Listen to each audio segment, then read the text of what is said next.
Hi, and welcome to another episode of Hot Takes with me, the Silver Fox. And I'm very sad to say that we have yet another one. You know, the police are not your friends. This time we have another Metropolitan police officer, because it seems to be always the Met. This one has just been found guilty of doing the most heinous things with a child. What is it with the police? They seem to think if they got the blue uniform and a warrant card, they can get away with just about anything they want. Thankfully, not this one. He's been found guilty and he will be going to prison. And that's what we like to see. These policemen going to prison where they know they're not going to have a good time. So we'll take a look at this report and highlight and show this man up for what he is. A monster in blue. Here goes.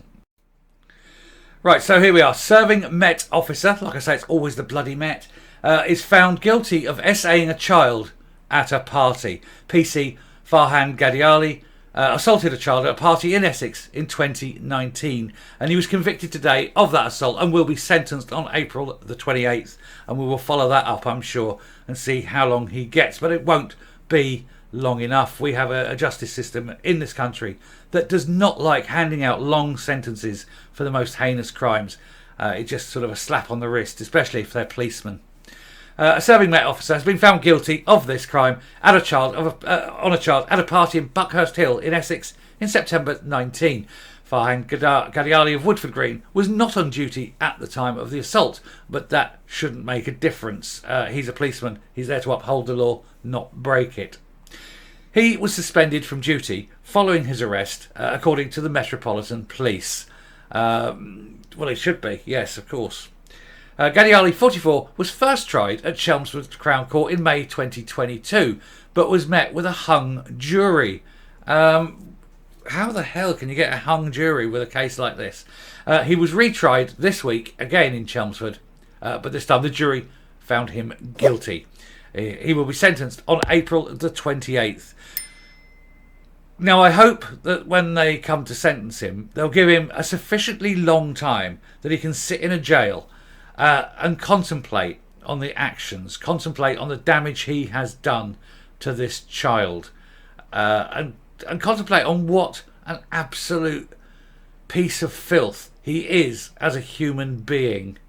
And I do hope, as I say, that the judge gives him a long time, but I suspect it probably won't. The investigation was led by Essex Police's Child Abuse Investigation Team, and commenting after the guilty verdict, Detective Sergeant Sarah Barker said, "This has been a complex and sensitive investigation, and I can't begin to imagine the turmoil the victim and their family have been through over the past 4 years.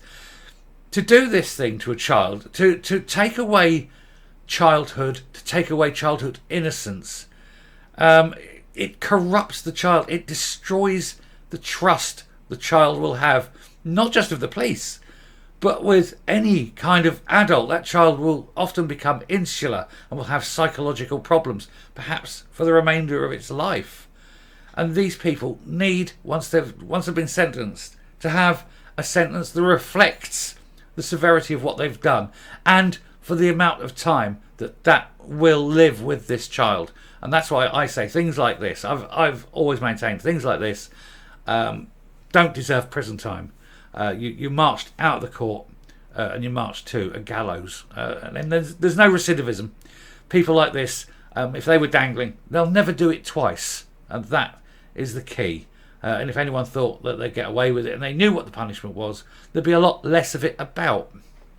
Anyway, Detective Sergeant Sarah Baker continued, "I'd like to thank them for placing their trust and confidence in us throughout this investigation so that we could get them the justice they so rightfully deserve. Reports and offences of this kind never become less shocking, and it is as difficult as ever to accept that any police officer could do this to someone who looks up to them for protection."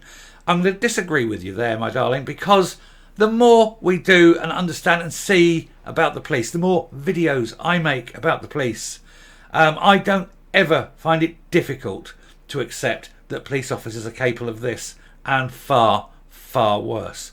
I'm doing 2, 3, 4 videos a week on how bad police forces up and down the country are, and how some of these people, There's no way they could have passed vetting.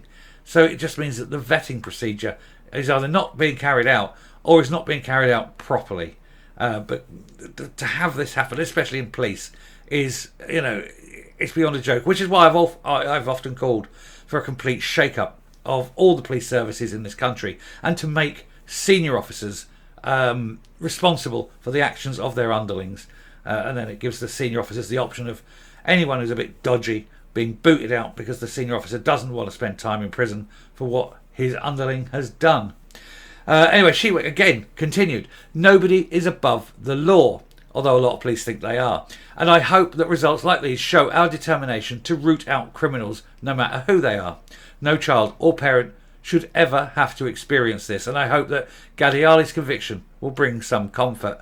It depends entirely on how long he's going to prison, and as I say, that's down to the whim of the court and whether the judge has had a good day or not. I'm hoping the judge is particularly vindictive and gives him maybe 20 years, which I think would be suitable for the crime.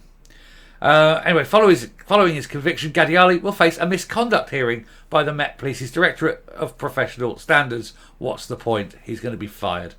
Detective Chief Inspector Sean Wilson of Area West Command Unit said, PC Gadiali has been found guilty of an extremely serious offence, made even worse by the fact he's a serving police officer, someone who should be protecting the public from harm and not harming them.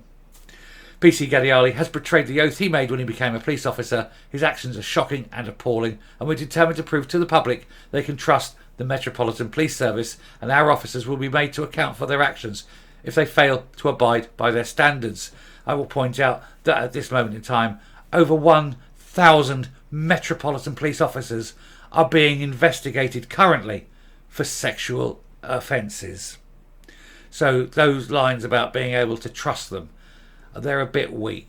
And I certainly wouldn't necessarily trust a policeman anymore. Anyway, having said that, I shall round this off. We'll come up and finish the video. So there we are, another one for the collection. Yet again, another Met officer, and it seems to be the Met predominantly, who thought he could get away with this kind of thing. And thankfully this one has been caught, but it makes you wonder how many more are out there doing similar things that haven't yet been caught. So I just say to people, never trust a policeman. They've got this authority and they abuse it terribly. Anyway, I shall stop now. Thank you very much for listening. If you like what you're seeing here on the channel, please do hit the subscribe button right there. Ring that bell for notification of future output. Leave a like, leave a comment, please share the video. And until next time, stay safe, stay well, ensure that you're never left alone in a room with a policeman. And goodbye.